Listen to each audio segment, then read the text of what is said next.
শুভ সকাল বন্ধুরা, আর আজকে হ্যাপি নিউ ইয়ার সবাইকে। নতুন বছর শুরু, 2025 সাল শুরু হয়ে গেছে। নতুন বছরে সবাই ভালো থাকো, সবাই সুস্থ থাকো, এটাই আশা করছি, কামনাও করছি। সবাই যাতে সুস্থভাবে উদযাপন করতে পারো। আর আজকে হচ্ছে 1 জানুয়ারি। একটা জায়গায় ঘুরতে যাওয়ার কথা ছিল, কিন্তু সেটা বর্তমান ক্যান্সেল করা হয়েছে। আর তাই বর্তমান আমরা ঘরেই। মেয়ে গেছে তার বন্ধুর বাড়িতে 1 জানুয়ারি কাটাতে, আর আমি, ছেলে আর ওর বাবা ঘরে আছি। আর ঘরেই রান্না বান্না হবে। আর সকালে টিফিনের জন্য ওর বাবা বাজার থেকে কিনে নিয়ে এসছে। এই হচ্ছে কচুরি, তরকারি, আর এই হলো মিষ্টি। এটাই হচ্ছে সকালের টিফিন। দুপুরবেলা কি রান্না বান্না করছি আর কি হচ্ছে সারাদিন, সেটা আমি পরপর দেখাতে থাকবো, সাথে থেকো। আনাজ কেটে নিয়ে চলে এসেছি। এবারে মাছ ধুবো। মাছ কি এসছে বাজার থেকে দেখি। মাছ মাংসতে এসছে, মাছও এসছে। কি মাছ মাংস নিয়ে এসছে আমি দেখি।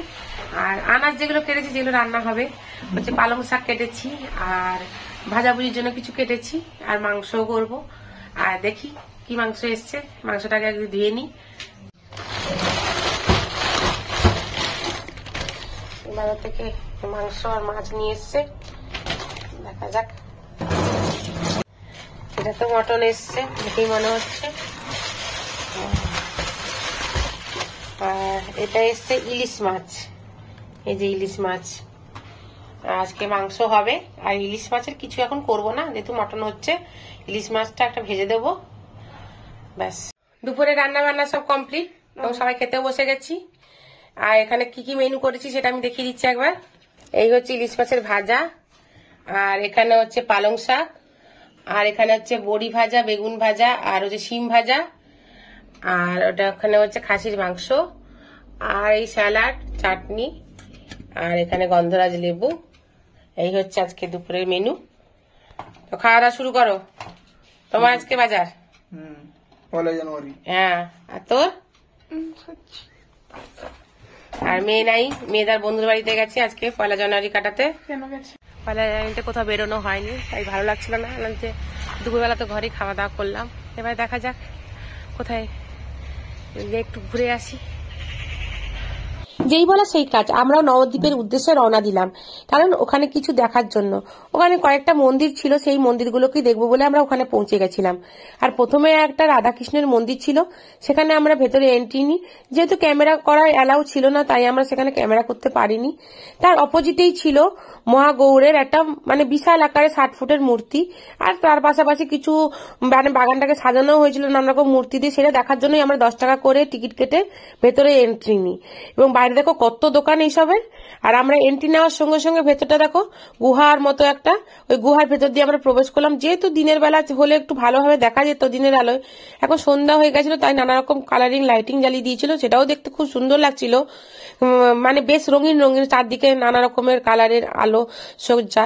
তারপরে এগিয়ে যেতে দেখি এখানে নিচে কয়েকটা একটু জলের মধ্যে কত রকমের মাছ, যেগুলো অ্যাকোরিয়ামে আমরা দেখতে পাই ছোট ছোট, সেগুলোই বড় বড় আকারের মাছ।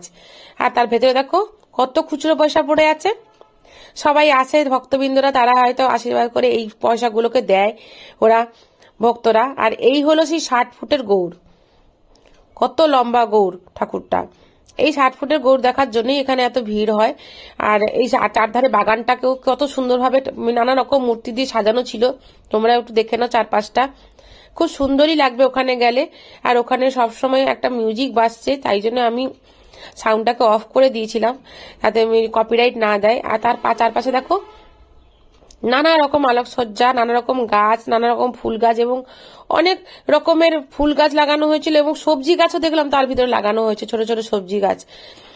আর এখানে দেখো এর ভিতরে একটা মিউজিয়াম ছিল, সেই মিউজিয়ামের ভিতরে আমরা প্রবেশ করে মিউজিয়ামে অনেক রকমের ঠাকুর, সেগুলো মূর্তি করে কাঁচের মধ্যে সাজানো আছে।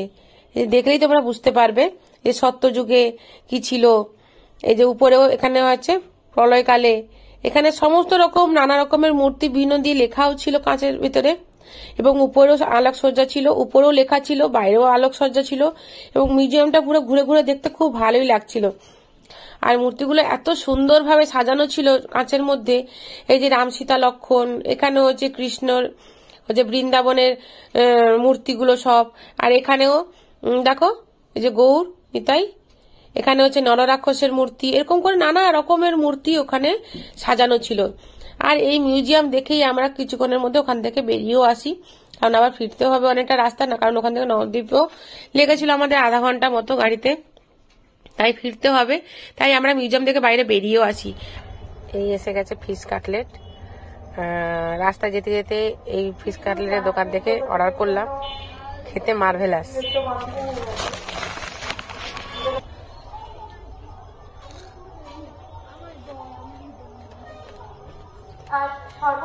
সত্যিকারে ফিশ কাটলেটটা সত্যিকারে খুব সুন্দর হয়েছে। আমি ভেবেছিলাম তো পাতি হবে, হয়তো ভালো হবে না, কিন্তু সত্যিকারে দেখো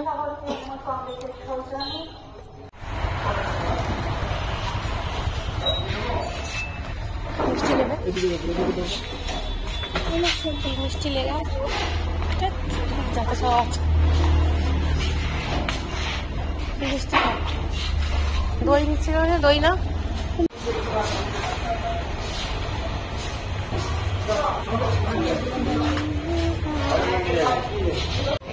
মিষ্টি নিয়ে নিয়েছি, এত মিষ্টি দই সিঙ্গাড়া সব নিয়ে নিলাম বাড়ির জন্য। এই মিষ্টি দোকান থেকে আমাদের মিষ্টি নিয়ে যায় ওর বাবা প্রায় অফিস থেকে ফেরার পথে। এটা নবদ্বীপ থেকে কৃষ্ণনগর যাওয়ার লাইনে, এই যে মেন রাস্তা, এই যে মেন রাস্তা এটা। আর এই রাস্তার উপরেই আছে এই যে রাজলক্ষ্মী মিষ্টান্ন ভান্ডার হোটেল, কিছুক্ষণ রেস্টুরেন্ট। এখান থেকে বিরিয়ানি এখন নেব মেয়ের জন্য, আর ভাগ্নি এসছে ভাগ্নির জন্য নিতে হবে, আর ছেলেও খাবে। হোটেলটা সুন্দর করে সাজানো, এর আগে কোনদিন আসিনি বা এখানে ফার্স্ট টাইম আসা। এখানে রাতে খাওয়া দাওয়া শুরু হয়ে গেছে। এই যে ভাগ্নি এসেছিল, বিরিয়ানি এনেছিলাম ওই ঘুরতে গিয়ে, এখানে 2 প্যাকেট বিরিয়ানি নিয়েছিলাম। আর একজন খাবে না, তার পায়খানা হচ্ছে।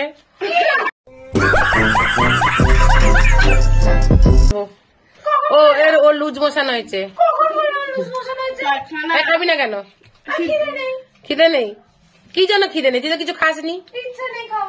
ওই তো ওই জন্য পেট ফরফর করছে।